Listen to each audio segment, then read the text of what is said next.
जी, तो दोस्तों आपको वेलकम कहता हूँ आई फैक्शनर के इंग्लिश एट द हॉस्पिटल और doctors clinic video tutorial series में। इस वीडियो ट्यूटोरियल में हम जब डॉक्टर के पास जाते हैं, अस्पताल जाते हैं या फिर किसी मेडिकल स्टोर पे जाते हैं या फिर हमने अपनी बीमारी के बारे में या किसी की बीमारी के बारे में बात करनी हो, कोई ज़ख्मी हो गया हो, उसके बारे में बात करनी हो तो इंग्लिश में कैसे करते हैं।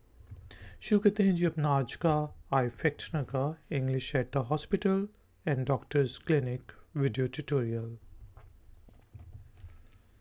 दोस्तों, जब हम बीमार होते हैं तो हम उसको कहते हैं इल होना या फिर सिक होना। बीमार, इल या सिक। जिस तरह मैं बीमार हूँ तो इसको हम इस तरह कह सकते हैं आई एम सिक, या फिर आप इस चीज़ को इस तरह भी कह सकते हैं I am ill. I am sick, I am ill. मैं बीमार हूँ, आई एम सिक, आई एम इल। और अगर हमने इस तरह कहना हो कि वो ज़ख्मी है, उसको घाव आया है, उसको ज़ख़म आया है, वो ज़ख्मी है, तो आप कहेंगे he is injured. He is injured. वो ज़ख्मी है, ही इज़ इंजर्ड। तो दोस्तों, हमने देखा कि ज़ख़म या घाव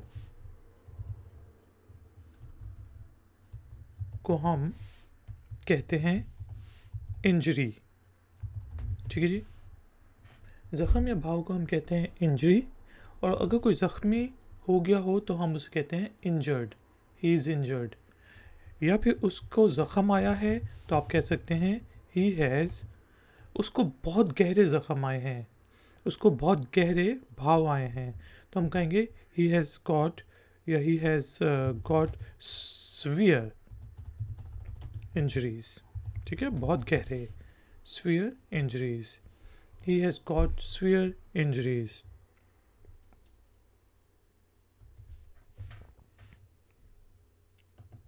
इसी तरह अगर हमने ये कहना हो कि मुझे ज़ुकाम है, नज़ला ज़ुकाम है, तो आप कहेंगे आई हैव फ्लू। और मैं आपको बताता चलूँ कि फ्लू जो है वो शॉर्ट फॉर्म है इन्फ्लुएंज़ा की। ठीक है जी।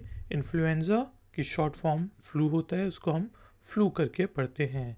I have flu, I have influenza. अभी होता है कि कई दफ़ा जब मौसम चेंज होता है तो हम बीमार पड़ जाते हैं। ठीक है, हल्का सा मौसम चेंज हुआ, सर्दी से गर्मी आई, गर्मी से सर्दी हुई, तो उस वक्त थोड़े बहुत गला शला ख़राब हो जाता है, तो उस वक्त हम कहेंगे कि he is under the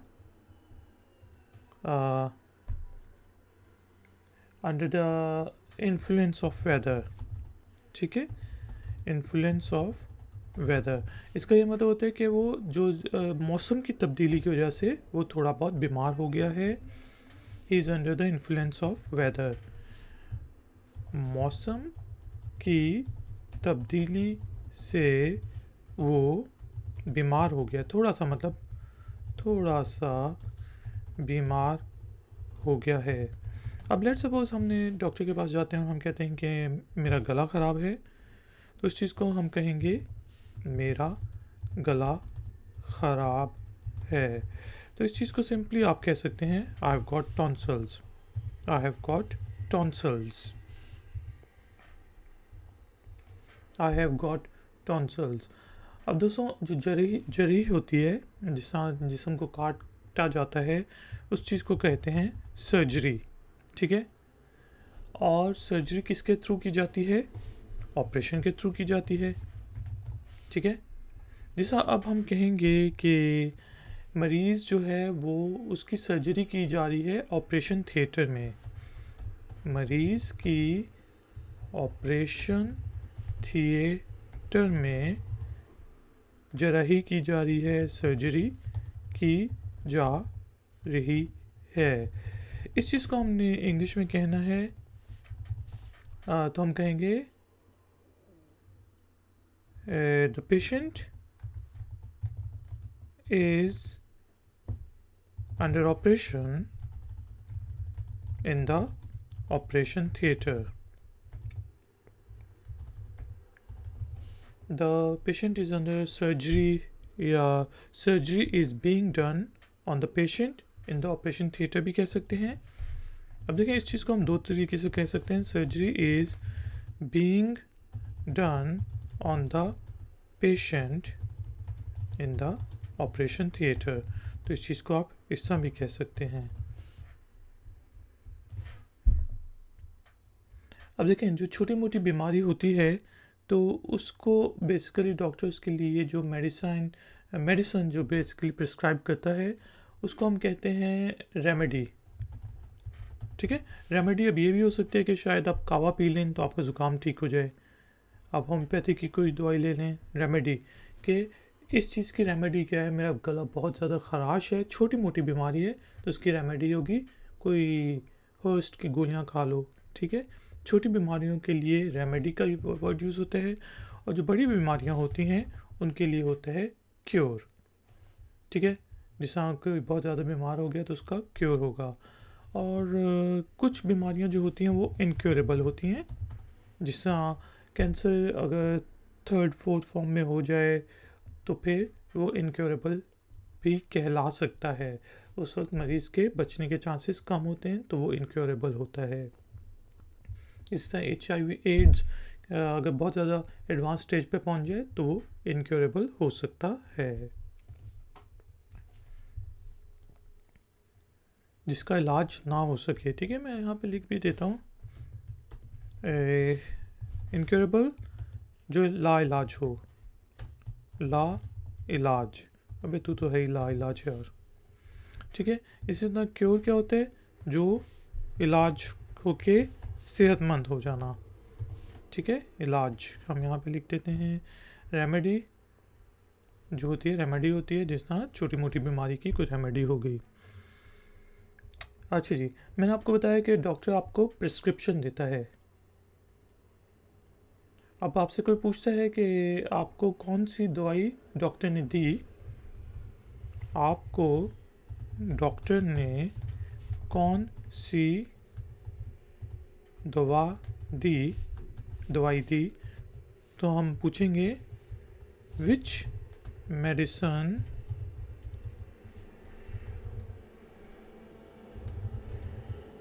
the doctor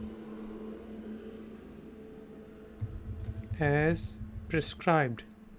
prescription उसी से प्रिस्क्रिप्शन होती है जो डॉक्टर लिख के देता है अपने लेटर पैड पर, वो प्रिस्क्रिप्शन होती है। Prescribed, which medicine the doctor has prescribed to you. ठीक है जी, और यहाँ पे प्रिस्क्राइब्ड आएगा क्योंकि थर्ड फॉर्म है, हैज़ यूज हुआ है। Which medicine the doctor has prescribed to you. Let suppose अब आप डॉक्टर के क्लिनिक जाते हैं, हॉस्पिटल जाते हैं अपना चेकअप के लिए।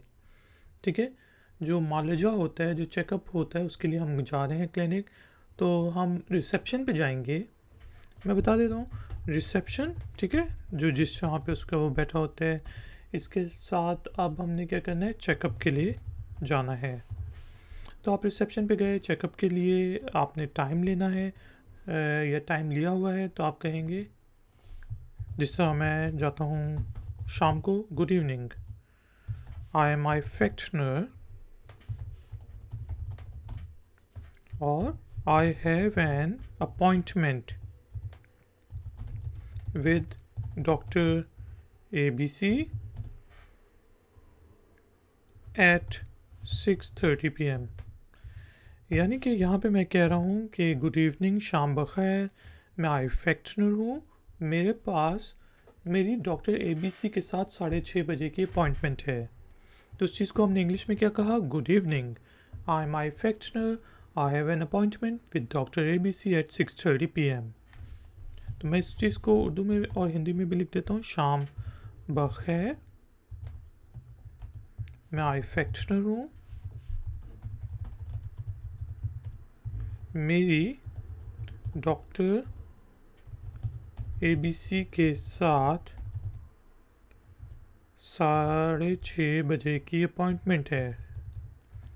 6:30 की अपॉइंटमेंट है। ठीक है, तो good evening, I am I फैक्टनर, I have an appointment with doctor ABC at 6:30 PM। तो रिसेप्शन पे क्या कहेंगे? Your here is your number, doctor will see you in the short time. ठीक है, हियर इज़ योर नंबर, आपको कोई पर्ची दी होगी। Doctor will see you shortly. ठीक है, तो उसने आपको नंबर दिया, ये रहा आपका नंबर। क्योंकि आजकल आपको पता है कि डॉक्टर के क्लिनिक पे जाओ, हर कोई बीमार होता है, और अगर आपने 6:30 के अपॉइंटमेंट लिया तो शायद बहुत ज़्यादा रश हो, तो 8 बजे आपकी बारी आए। ये रहा आपका नंबर। डॉक्टर आपको थोड़ी देर में चेक करेंगे। ठीक है, ये रहा आपका नंबर, डॉक्टर आपको थोड़ी देर में चेक करेंगे। Here is your number, the doctor will see you shortly. अब लेट सपोज कई जो डॉक्टर्स होते हैं उनके पास कम टाइम होता है, तो उन्हें क्या ट्रिक की होती है, यही होता है कि आमतौर पे प्रोटोकॉल ये होता है कि पहले जो है नर्स आपका बायोडाटा वगैरह रिकॉर्ड कर लेते हैं, आपका प्रॉब्लम पूछ लेते हैं, और फिर डॉक्टर आके आपको उसको प्रिस्क्राइब कर देता है आपको क्या प्रॉब्लम है। तो लेट सपोज आपको कहा जाता है मिस्टर आई फैक्टनर, ठीक है, can you please come with me. ठीक है, लेट सपोज वो कहते हैं in that room, can you please come with me in that room mister I फैक्टनर साहब। ठीक है, इसको मैं इंग्लिश पहले लिख रहा हूँ, जबकि मुझे पहले आपको ट्रांसलेशन बताना चाहिए है। हम ट्रांसलेशन कर लेते हैं। आई फैक्टनर साहब, क्या आप मेरे साथ उस कमरे में आ सकते हैं?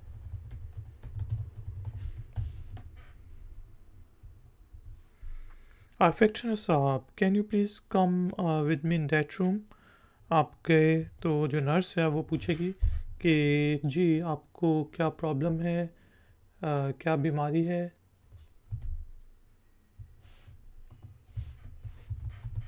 व्हाट्स द प्रॉब्लम, मसला क्या है। ठीक है, सिंपली वो पूछ रहे आपसे कि मसला क्या है, what's the problem, are you sick, जो भी है। तो आप कह सकते हैं मसला क्या है, व्हाट्स द प्रॉब्लम। आप कहेंगे कि let's suppose I have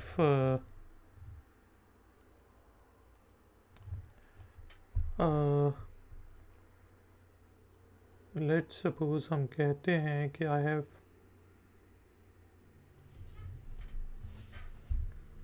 very bad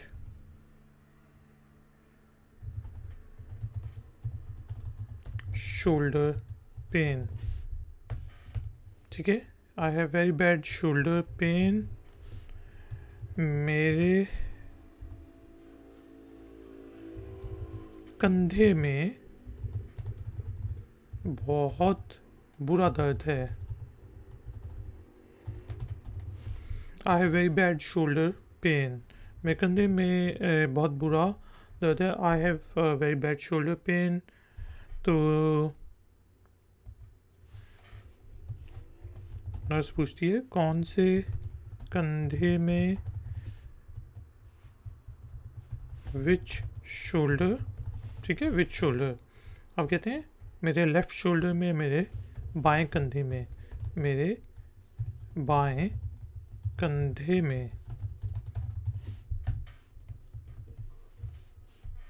my left shoulder. अब यह कि ये जो सेंटेंसेस हैं ये ग्रामेटिकली तो करेक्ट नहीं है, लेकिन बातचीत में आप इसी तरह बोलते हैं माई left shoulder.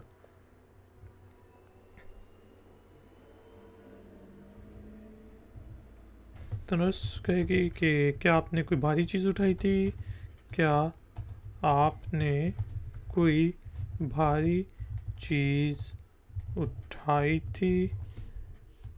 Did you pick up did you pick up a heavy thing in the past few days या जो भी है? Did you pick up a heavy thing? अब कहते हैं नहीं, ये कभी कभार हो जाता है। नहीं, मुझे ये कभी कभार हो जाता है। ठीक है, ये मसला कभी कभार हो जाता है। No, I got this problem often. ठीक है, अक्सर औकात हो जाते हैं, कभी कभार की जगह हम कह देते हैं अक्सर हो जाते हैं। अक्सर हो जाता है। No, I have got this problem often. Often I get this problem, I get this problem often. ठीक है, no I get this problem often.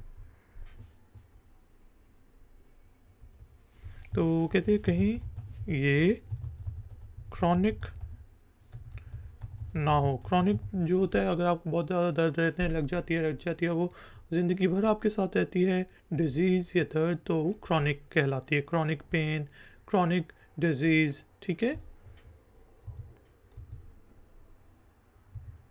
मुझे डर है कि ये क्रॉनिक ना हो। ठीक है, मुझे डर है कि ये क्रॉनिक ना हो। I'm afraid it might be chronic। यार उसने आपकी ली हिस्ट्री वगैरह।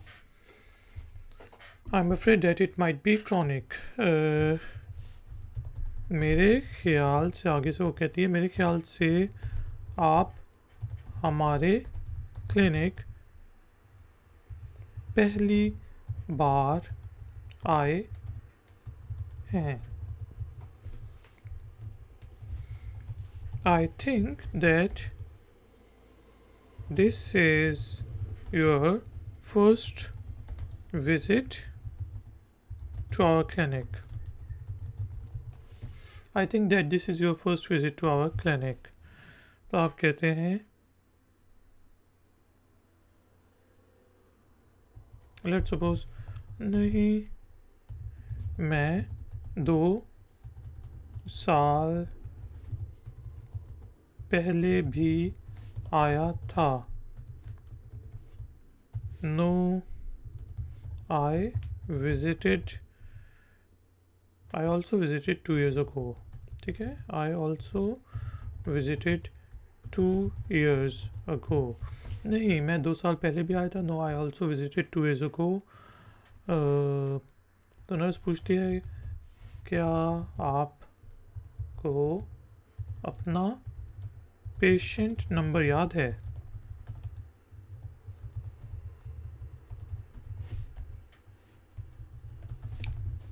Do you know your patient number? ठीक है, तो आप कहते हैं नहीं, मुझे तो याद नहीं है। नहीं, मुझे याद नहीं है। No, I can't recall. मैं याद नहीं कर सकता, मुझे याद नहीं पड़ रहा। आई कैंट रिकॉल। कहते हैं चले, मैं आप कंप्यूटर में चेक करके डॉक्टर को भेजती हूँ। मैं अपने रिकॉर्ड्स में चेक करके डॉक्टर साहब को भेजती हूँ। I check it in our records and send it to the doctor। आमतौर पे तो ये होता है कि बाहर के देशों में, मुल्कों में, तो आपका पेशेंट नंबर होता है, इंश्योरेंस नंबर होती है, और वो तमाम का तमाम रिकॉर्ड्स एक्सेस हो जाता है। लेकिन हमारे ये प्रॉब्लम है कि कंप्यूटराइज सिस्टम्स नहीं है। कुछ अच्छी जगहों पे रिकॉर्ड्स होते हैं, हॉस्पिटल्स में होते हैं, लेकिन चलें, काम इसी तरह चलता है. I check it in our records and send it to the doctor. Let's suppose बराए है या कृपया करके आप वेटिंग रूम में वेट करें.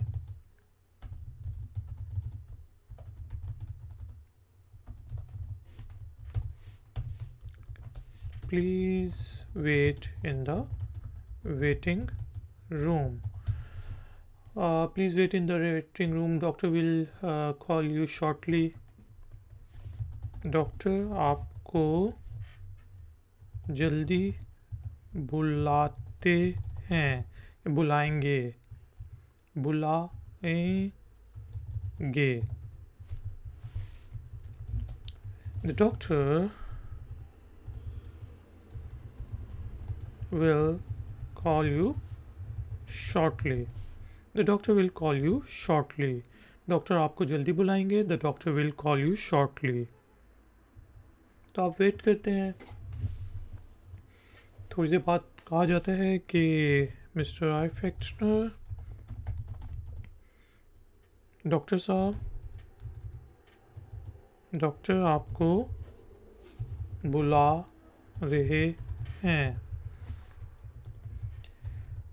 मिस्टर आइफेक्शनर, the doctor is calling you. आप डॉक्टर के कमरे में जाते हैं, हेलो हाई करते हैं. तो उसके बाद डॉक्टर साहब कहते हैं कि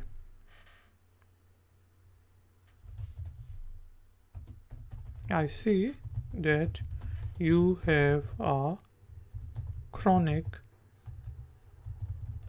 shoulder pain. ठीक है, मैं देख सकता हूँ कि आपको क्रॉनिक शोल्डर पेन है, क्योंकि आप पहले भी एक दफ़ा आ चुके हैं, उसने टेस्ट वगैरह कराए होंगे. क्रॉनिक शोल्डर पेन है, शोल्डर का दर्द है, कंधे का दर्द है, कंधे में दर्द है.